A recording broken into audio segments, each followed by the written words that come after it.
coisas, mesmo que as coisas ainda não tenham tomado você, você fica tomado pelas coisas e cai em tribulação e tristeza. Aí ele diz mais adiante: achava-me prostrado. Foi o estado no qual ele foi colocado, mental e espiritualmente. Ele entrou num estado de prostração, se jogou no chão. Essa afirmação, achava-me prostrado, designa, na antiguidade, aquele indivíduo que tinha caído mesmo em estado de depressão, se jogara no chão com a cara no pó. Tribulação, tristeza, angústias do inferno são maneiras antigas e poéticas para nós de dizer: entrei em depressão, mergulhei no pânico, na angústia do inferno. Quem já experimentou tribulação e angústias de tribulação e os infernos existenciais sabe exatamente que a depressão e o pânico colocam você sentado numa cadeira miserável no inferno de ser. E ele diz: eu me achava prostrado, sem energia para me pôr em pé diante das circunstâncias. Ele vai mais adiante no verso 11 e disse: eu disse na minha perturbação, todo homem é mentiroso. Ele entrou também nesse estado de perturbação cínica, de angústia cínica, onde ele olhava em volta e dizia: são todos iguais, não existe alternativa, não conheço ser humano melhor do que aqueles que me oprimem. É quando a alma universaliza a dor pessoal e a projeta sobre todo e qualquer que seja a relação e diz, na angústia, na perturbação mental, no inferno das agonias, das ameaças, do medo, da depressão, do pânico.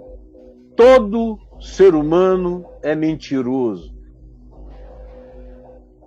Aí você diz: bom, mas o Velho Testamento diz que todo homem é mentiroso. É claro que todo homem é mentiroso no sentido de que não existe nenhum homem que seja verdade absoluta, nenhum ser humano encarna a verdade. Só houve um que disse: eu sou a verdade. Qualquer um outro que diga eu sou a verdade é mentiroso, está mentindo. No entanto, quando se diz que todo homem é mentiroso, essa é uma generalização que, partindo de um homem para todos os homens, é um exagero mentiroso. Porque existem pessoas que não estão nessa categoria daqueles que mentem por profissão, prazer ou práticas cotidianas. Não. É a sua perturbação, ele mesmo reconhece que ele entrou num estado de negatividade tão grande, em cujo estado ele não conseguia ver a possibilidade de que qualquer outra pessoa não fosse como eram os seus inimigos todos. Aí há uma outra afirmação no verso 16, do estado no qual ele se colocou quando ele afirma, no fim do verso 16, quebraste as minhas cadeias. Ele entrou num estado mental, embora as tribulações dele tivessem amparo em realidades constatáveis, nenhuma delas ainda tinha se finalizado, mas ele as tinha antecipado, de tal maneira que mesmo elas não tendo ainda sido consumadas dentro dele, tudo já estava feito. E é isso que você precisa saber, é que as coisas que podem nos fazer mal ou nos prejudicar, ou que a gente faça a leitura de que elas sejam contra nós, se nós não tivermos um anteparo de defesa psicológica, espiritual, de confiança e de fé, elas podem nos arrebatar e fazer com que nós experimentemos na subjetividade tudo aquilo que objetivamente ainda não aconteceu e eventualmente não acontecerá.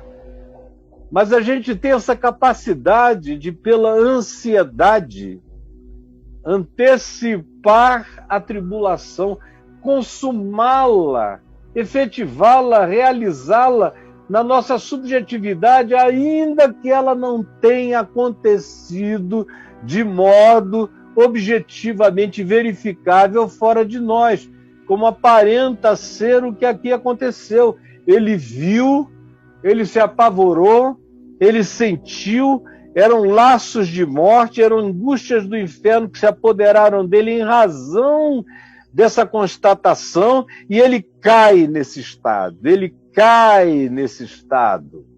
ele se prostra nesse estado, e ele se enche de perturbação cínica nesse estado, ele não crê em saída, todo homem é mentiroso, e ele se autocoloca, ele se põe dentro de uma cadeia, fecha a porta e joga a chave em algum lugar e fica preso nessa agonia.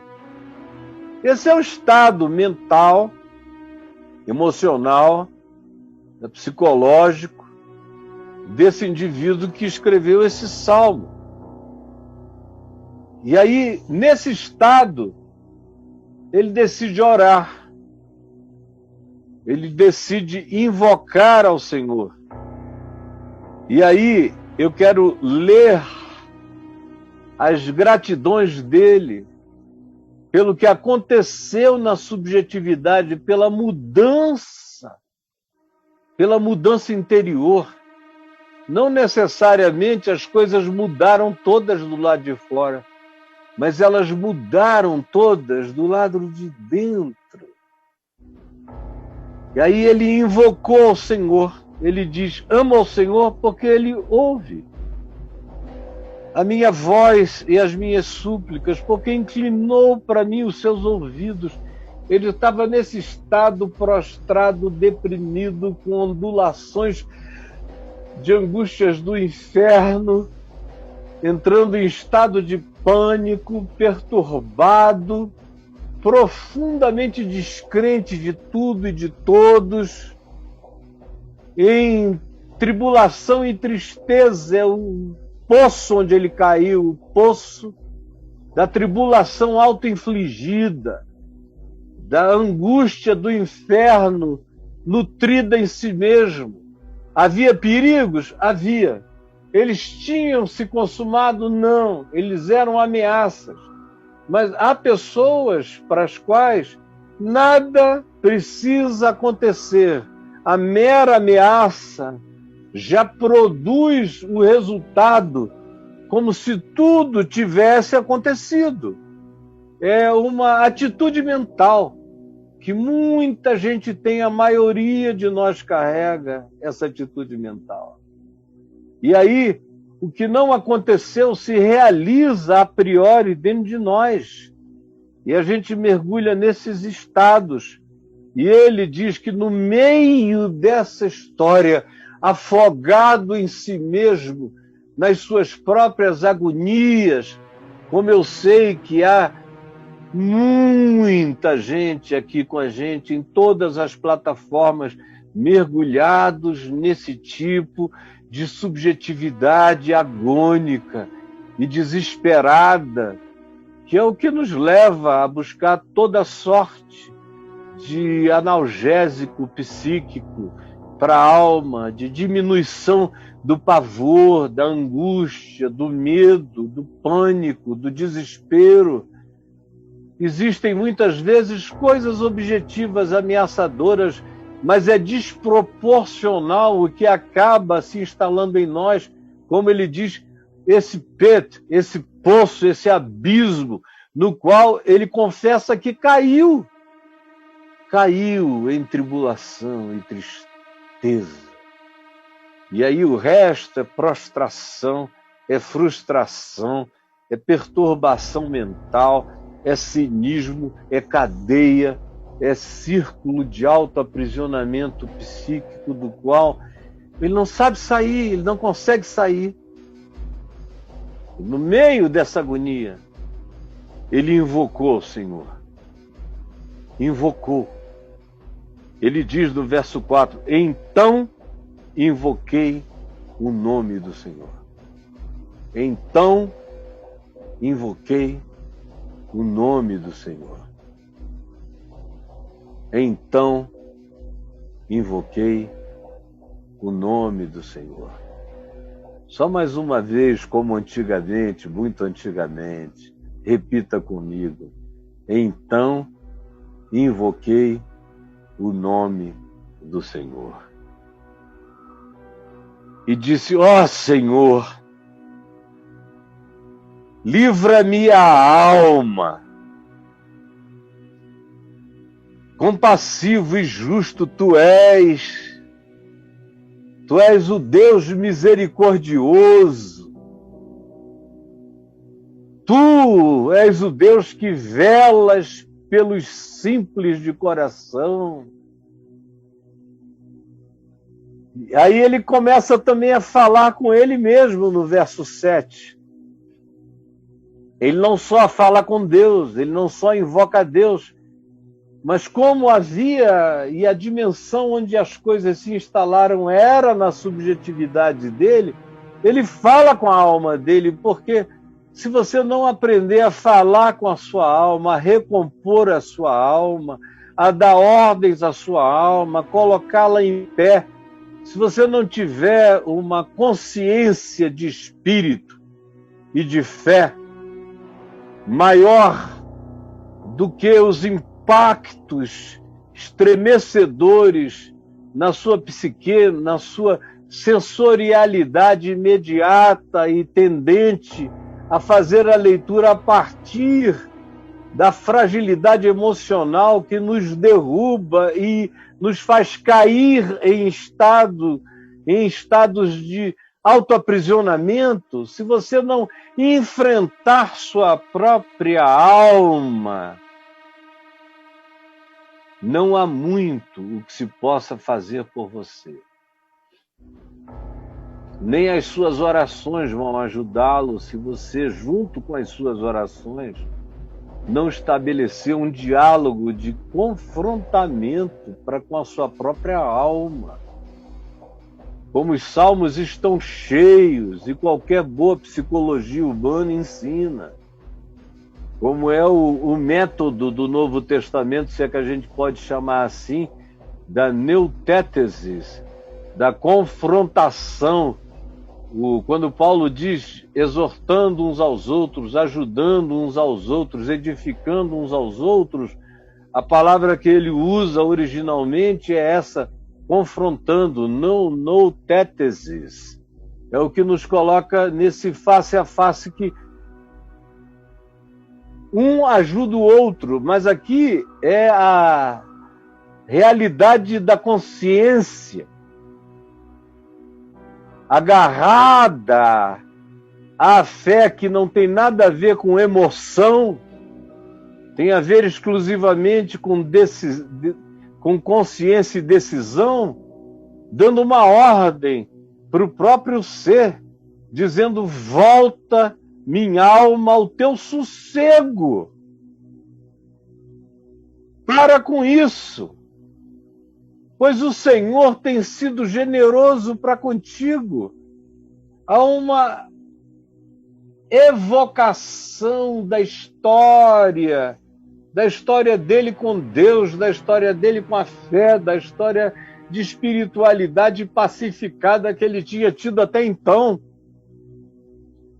Essa é a evocação que ele faz nesse diálogo confrontacional com a própria alma. E aí ele, em fazendo isso, retoma esse achava-me prostrado e ele me salvou, livraste da morte a minha alma. Ele está se lembrando dos grandes livramentos de antes. Aqui ele diz que ele está sob o laço da morte. Agora ele se lembra também de quantas vezes ele foi livrado da morte, dos laços da morte. Por isso, volta, minha alma, ao teu sossego, pois o Senhor tem sido. Isso é uma descrição de um tempo contínuo que evoca o passado e reafirma o presente. Ele tem sido generoso para contigo, não te esqueças disso. Ele é quem tem livrado a ti das lágrimas. Ele é quem tem livrado os teus olhos das lágrimas e os teus pés da queda.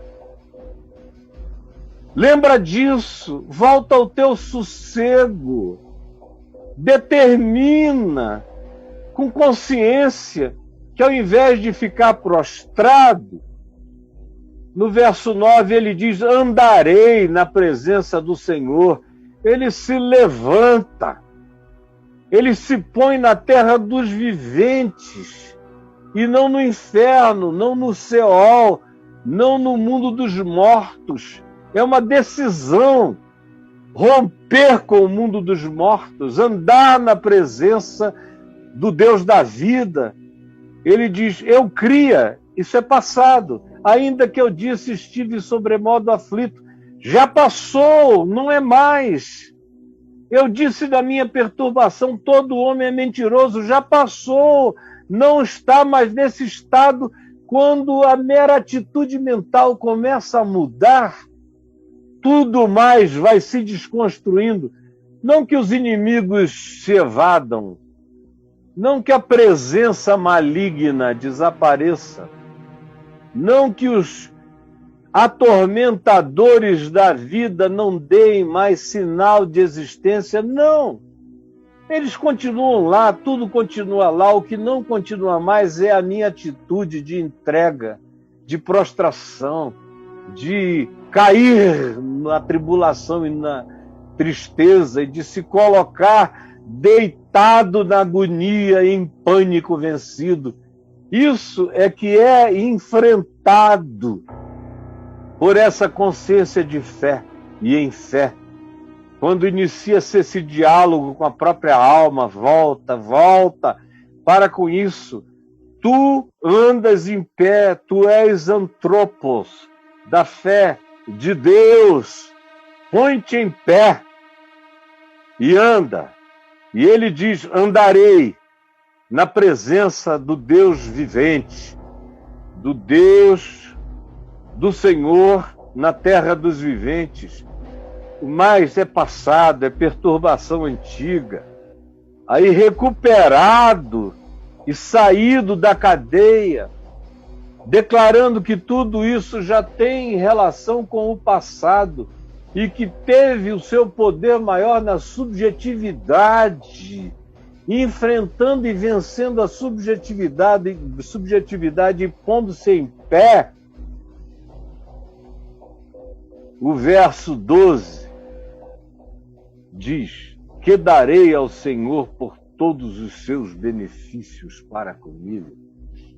Esse indivíduo que tinha caído em tribulação e em tristeza por causa de ameaças, medo, pânico, depressividade decorrente disso, reage em fé, decide se colocar em pé, inicia um diálogo de convencimento da alma que é tendente a aceitar as razões da depressão, as razões do pânico, as razões do medo, as razões dos ameaçadores e do temor em relação a se deixar ameaçar. Quando a gente dá razão a essa subjetividade, ela nos engole vivo, completamente e por inteiro. Ele não tinha as medicinas que a gente tem. Se fosse hoje em dia, esse cara já estava entupido de um monte de coisas. E não iria se levantar, iria ficar morrendo de pena de si mesmo por ter tantos inimigos, e os inimigos iriam deixar de persegui-lo porque ele tinha sido tirado de combate. Os inimigos fizeram... Ah! E ele... E os inimigos saíram rindo, porque ele caiu no chão, auto-vitimado, coitadinho de mim. Eu não estou dizendo que todos os casos de depressão e pânico são assim, mas eu estou dizendo que uma quantidade expressiva deles são assim. E a gente tem que verificar o que está acontecendo conosco. Você tem que chamar a sua alma de volta, dialogar com ela. Vem cá, senta aqui, olha o sossego. Você nunca viveu nessa aflição. Você sempre se submeteu à generosidade de Deus para contigo. E agora, aparentemente vencido esse tempo, na subjetividade no coração, ele entra num outro estado. Ele sai da depressão pela fé, pela evocação da alma quanto a confiar em Deus, e agora isso tudo se transforma pela fé também em gratidão. Que darei ao Senhor por todos os seus benefícios para comigo? Os benefícios de hoje, os benefícios de ontem, os benefícios de amanhã. Que darei? Ele diz: tomarei o cálice da salvação e invocarei o nome do Senhor. A conclusão desse indivíduo é que ele não tinha barganhas a fazer com Deus, não tinha absolutamente nada que ele pudesse oferecer a Deus como retribuição, como objeto de troca, ou proposta de troca, ou voto de troca, ou qualquer que fosse a natureza objetiva ou subjetiva da barganha a ser proposta. Ele sabe que não existe nada. Que o livramento de Deus é graça, é misericórdia. E toda a participação dele no processo foi com a dimensão superior da consciência, em estado de fé, de confiança no amor e da misericórdia de Deus, dialogar com o esfacelamento emocional dele próprio, da sua alma, da sua nepás, que é esse ente interior e subjetivo altamente impressionável, aqui designado como minha alma. Que darei ao Senhor por todos os seus benefícios para comigo? Ele descobre que não tem nada a fazer, a não ser beber mais salvação, mais graça, mais confiança,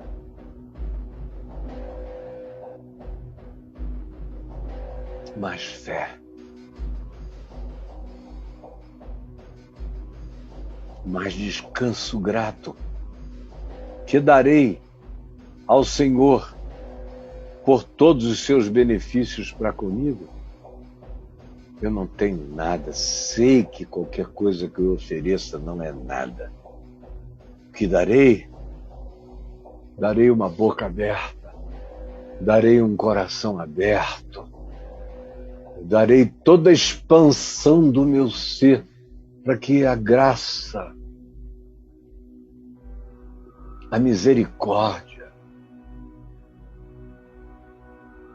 da salvação, que é esse redimir do meu ser por inteiro, cresça, se expanda, toda essa dimensão ganhe aprofundamento, enraizamento infinitamente maior dentro do meu ser.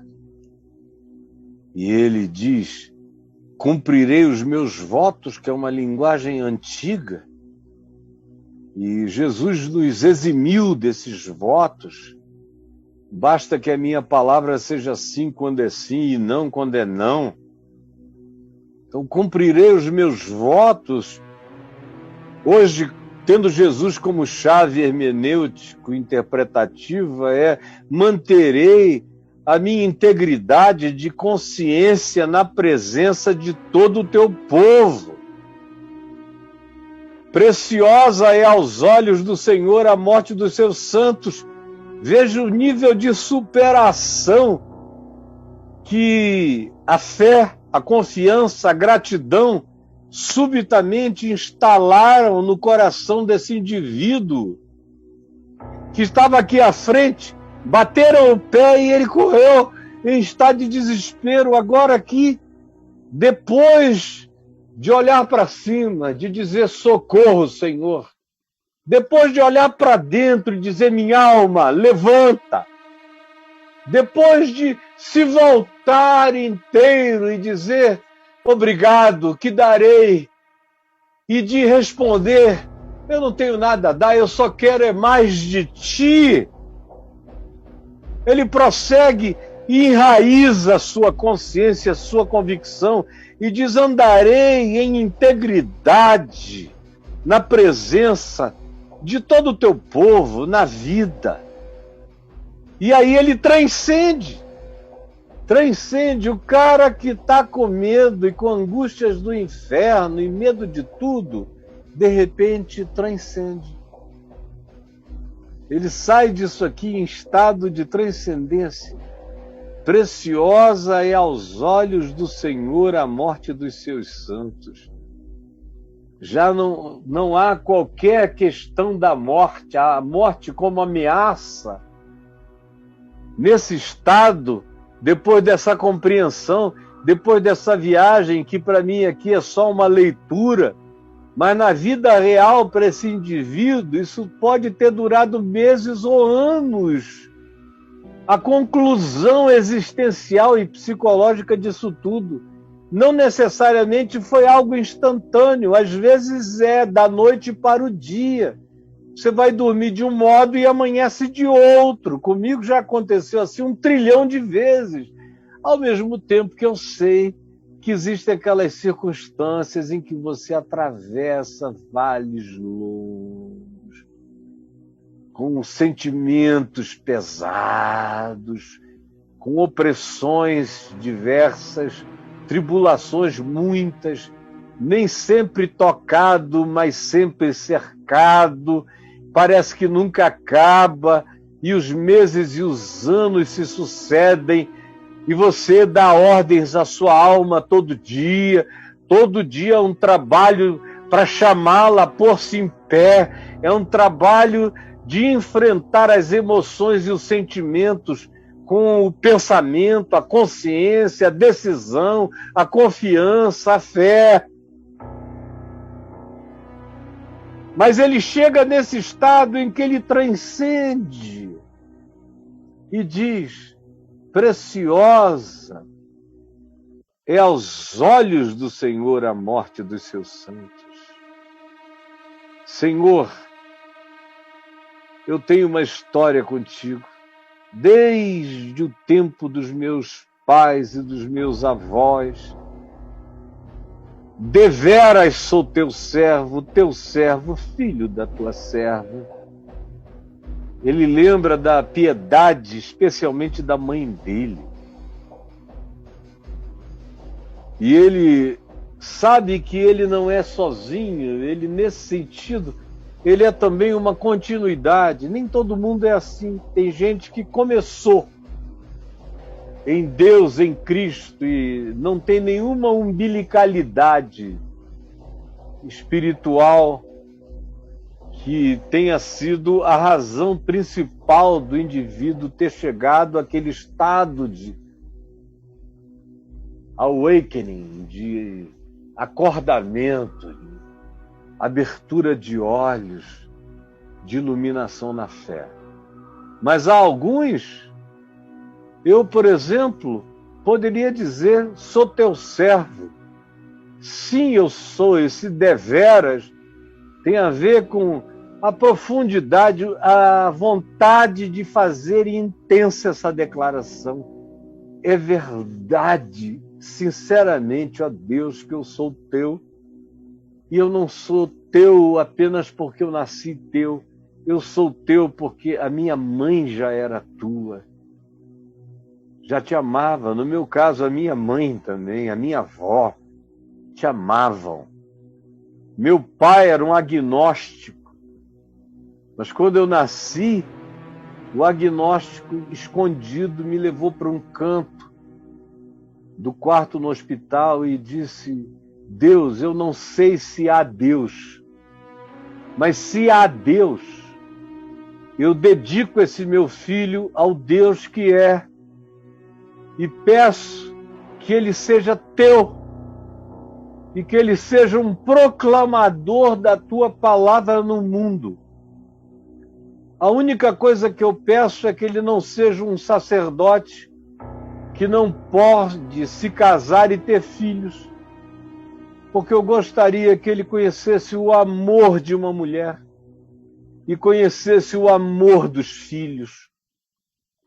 É só o que eu peço. Se há Deus, se há Deus, eu também sou deveras filho desse agnóstico que faz uma oração ao Deus eterno, ao Deus que é, dizendo: Deus, eu não sei se há Deus, mas se há Deus, eis aqui o meu filho. Deveras sou teu servo, filho da tua serva e filho daquele pai agnóstico. E tu és aquele que ouviste as orações da minha mãe. No meu caso, eu sou fruto, de fato, da oração da minha mãe, do meu pai e da minha avó. Foram anos de oração por mim, anos e anos e anos e anos, de modo que eu deveras sou teu servo, filho dos teus servos, quebraste as minhas cadeias. A gente ora não só as nossas orações, mas as nossas orações também vêm carregadas das orações dos nossos antepassados, daqueles que nos amaram e que oraram por nós. Orações não têm prazo de validade. Como se diz no livro de Hebreus que Abraão dava a Deus as promessas à distância, coisas que ele não viu, que vieram a acontecer depois. Também há orações que a gente faz e que a gente parte sem ver, mas que outros depois, que foram os herdeiros das nossas orações, lembram-se de que as cadeias de agora também estão sendo quebradas, não só por causa das nossas orações, mas por causa das orações acumuladas. Como se diz no Salmo 56, tu guardaste as minhas lágrimas no teu odre, guardaste também as lágrimas dos meus pais, as lágrimas de todos, e as minhas também. Todas as lágrimas das intenções da libertação, guardadas no teu odre. Como diz o Apocalipse, lá se diz que na presença do trono de Deus, naquela bacia do incenso, havia incensos sendo jogados e que eram também tirados daquela bacia em brasas de incenso. Tudo isso é linguagem simbólico-arquetípica, e jogados na terra, e na terra eles caíam como trovões, relâmpagos, raios, tempestades, todo tipo de ações da natureza, intensas, fortes e chocantes. E aí o Apocalipse diz: ora, o incenso são as orações dos santos. E o resultado delas, e tanta gente que orou por nós, que não está mais aqui, que já se foi. Por isso ele Antes de falar do pai e da mãe, ele fala: preciosa é aos olhos do Senhor a morte dos seus santos. Mas tem tanta gente que, semelhantemente a pai e mãe que amam, oraram por nós, e suas orações estão sendo respondidas na nossa vida, muitas vezes agora. Por isso, preciosa é aos olhos do Senhor a morte dos seus santos. Oferecer-te-ei sacrifícios de ações de graças, te trarei a atitude de ação de graças, invocarei o teu nome, cumprirei os meus compromissos. Não tem a ver aqui os votos hoje em Cristo, isso não tem a ver com nenhuma obrigação de compromissos rituais ou votos de palavras, porque nenhum de nós, Jesus disse, consegue manter nem um fio de cabelo na cabeça. Por que eu farei votos ou juramentos? Não. Manterei o meu sim, sim, o meu não, não. Buscarei a vida sincera e íntegra na tua presença, enquanto invoco o teu nome, o que significa: trarei cada dia mais o conteúdo da tua vontade manifesta no Evangelho, em Cristo, como expressão da minha vida e dos meus caminhos. Farei isso como manifestação na presença das pessoas, da vida, do povo, da sociedade, em todos os ambientes, diante de ti. Aleluia! No entanto, este salmo termina aqui. Mas o meu não. O meu depois disso tudo, é que a gente pode dizer, com lucidez maior, com consciência maior, com profundidade maior, com sossego agora, com pacificação,